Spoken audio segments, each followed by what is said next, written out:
What's going on, everybody? What's going on? Subscribe to the channel. Make sure you watch this whole video, like it, and share so you understand what's going on. So today we got Gucci Mane just dropped a brand new song with Lil Durk, and they out here throwing messages in the song. There's some little hints at what Gucci Mane was talking about, that 1017 PRE collab that's coming out. So you know that Gucci Mane came out with that song with Dolph like last month, and he said that it's gonna be a 1017 PRE merger. So what's basically going on right now is that Gucci Mane's people at 1017, they about to be hunting down CMG. They hunting down straight drop people. They know what's going on in the South. So it looked like there's some connections happening between Dirk and Gucci, and we all know Dolph from the Chicago area, and Dirk really ain't never said nothing about the Dolph situation at this moment. And so what they're doing is they drop a song called Rumors. They're clearing rumors about how Dirk and Gucci Mane had beef with each other. But let's get back to the Dolph topic though, because you got Gucci Mane at 1017, and he's got Pooh Shiesty who signed to him from Memphis.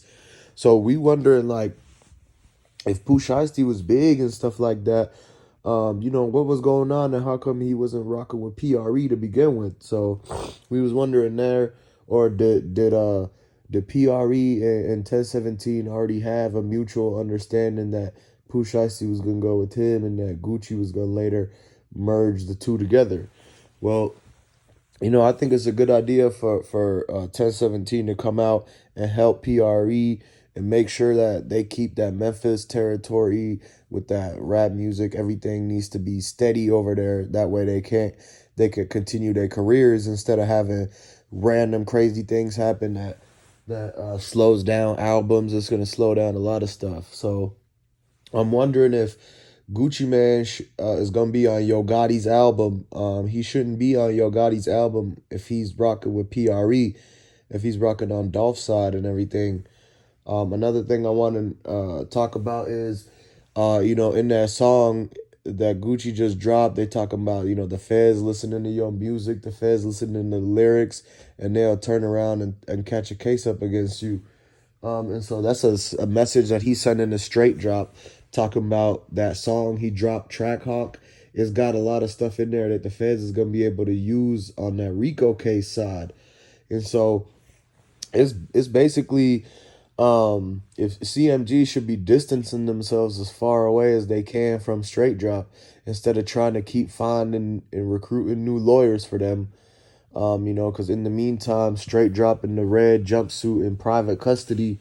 So until they find him a new lawyer, those two new lawyers, until they actually get to the next hearing for the sentencing and try to do whatever to get the charges dropped, straight drop going to stay in the red jumpsuit in private custody for now. So basically, other than that though, gonna be interesting to figure out like all the people that's about to be not messing with Yo Gotti no more. You gonna see on his next album he's gonna have no more features other than his own CMG people. He gonna have a thing with ESTG, but he's definitely not gonna have Gucci Mane on there. He ain't gonna have Pooh Shiesty. He shouldn't, at least, because Pooh Shiesty on Gucci's side. And even Big 30 was still showing his respect to Dolph and everything, even though, and Big 30 cleared up rumors that he's not CMG, he's Bread Gang Entertainment. And so he made that clear too when he did his tribute to Dolph, because he want to let the people know that he's not on the CMG side. So that way when he come back to Memphis, it's not like people tripping about it on him. So it's a lot of people who's clearing up rumors and telling everybody what side they on. They're saying they're not with CMG. I'm not with CMG.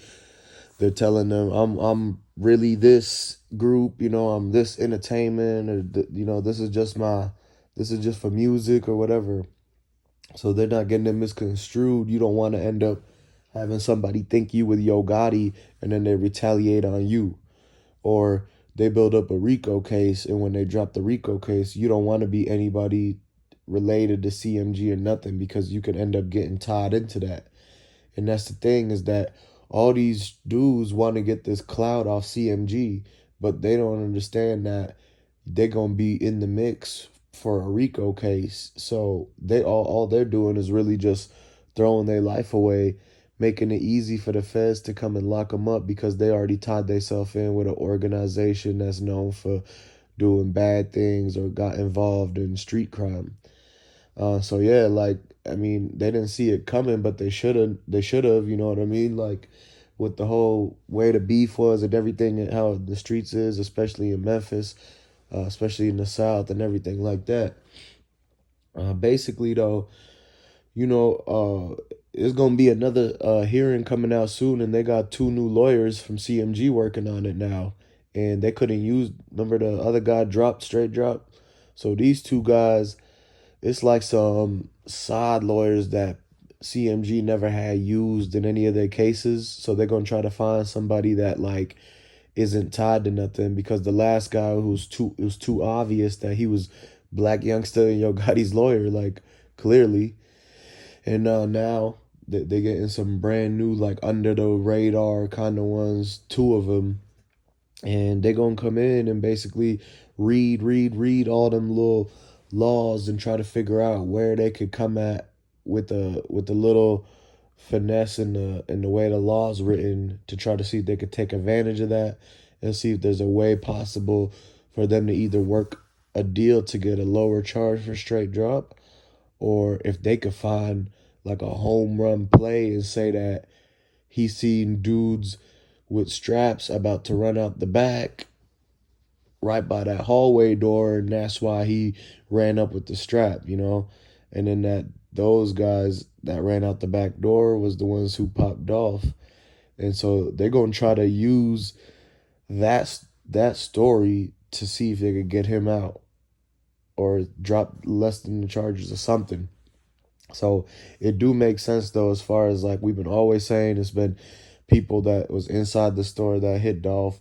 And so these two new lawyers are going to end up bringing up that argument, and it might backfire and expose the whole thing, because it's going to end up leading into the RICO case if they end up saying that it's two people inside the store, and later on we're going to find out that they tied to Yo Gotti.